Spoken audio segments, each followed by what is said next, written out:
Rally दिख रही है। आईएफएल फाइनेंस की टेलीकॉम सेक्टर पर क्या है रिपोर्ट, यतिन से जान लेते हैं। Yatin, good afternoon. Good afternoon. तो देखिए, आज आईएफएल सिक्योरिटीज़ की एक रिपोर्ट आई है टेलीकॉम सेक्टर पे, जहां उन्होंने टेलीकॉम सेक्टर और उनके एलाइड बिजनेसेस को भी अपग्रेड किया है और टारगेट बढ़ाए हैं। सबसे पहले अगर हम बात करें, वोडाफोन आइडिया यहां टारगेट बढ़ा के 14 रुपये कर दिया है। इसी के साथ इंडस टावर को भी इन्होंने अपग्रेड किया है। सबसे अहम रिपोर्ट में है जिक्र भारती एयरटेल और जियो टेलीकॉम का, क्योंकि इन दोनों कंपनियों का बेनिफिट आपको आता हुआ दिखाई पड़ेगा। अगर हम बात करें भारती एयरटेल की, तो टारगेट लगभग 1380 रुपये के आसपास रखा गया है और यहाँ प्राइमरी अजम्पशन ये है कि आने वाले 3 सालों में 2 टैरिफ हाइक्स देखने को मिलेंगी, जहाँ कोई रेगुलेटरी अड़चन भी आती हुई नहीं दिखाई पड़ रही है फॉर द टाइम बिंग। इसके अलावा अगर क्यूरेटिव पिटीशन जो सुप्रीम कोर्ट में दायर है एजीआर ड्यूज पे, वहाँ कहीं रिलीफ आती है तो भारती के एजीआर ड्यूज आधे हो सकते हैं, जो अगेन वैल्यूएशंस में एडअप होंगे। और आगे जाके जिस हिसाब से इंडिया बिजनेस भारती का 20 से 22% ग्रो होना चाहिए, जिस हिसाब से टैरिफ हाइक की उम्मीदें हैं बाजार को, शायद सबसे ज़्यादा फायदा जियो और भारती को होता हुआ दिखाई दे, ऐसा आईएफएल का मानना है। तो जियो और भारती को अच्छा खासा फायदा, एजीआर रिलीफ मिलती हुई दिखाई दे सकती है और वोडाफोन के अपने कारण है वो फंड रेस के, जिसके चलते स्टॉक्स में तेजी बनी है।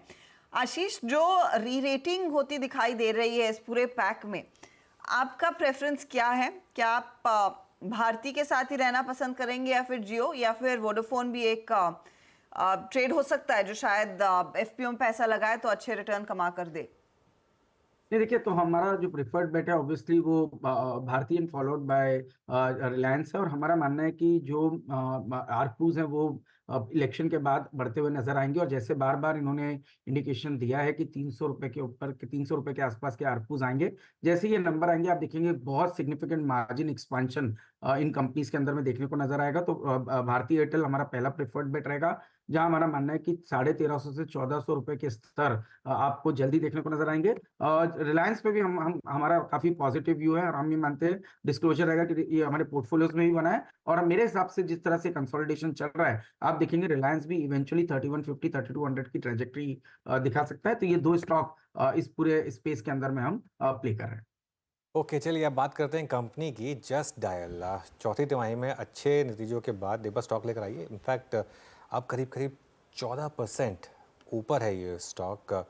और एक बार स्टॉक दिखाइए जस्ट डायल का। 14% स्टॉक ऊपर है। कंपनी के मुनाफे में 38% और आय में करीब करीब 16% से ज़्यादा का उछाल आया है।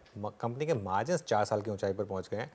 कंपनी के सीएफओ अभिषेक बंसल जुड़े हैं हमारे साथ। Abhishek ji, good afternoon. सबसे पहला सवाल, ऑब्वियसली आपका मार्जिन परफॉर्मेंस काफ़ी शानदार रहा, जिसकी वजह से आपके पैट में इतना ज़बरदस्त ग्रोथ आया। 16% के रेवेन्यू ग्रोथ पर 38% का पैट ग्रोथ, क्योंकि एबिटा मार्जिन बहुत शानदार रहा आपका।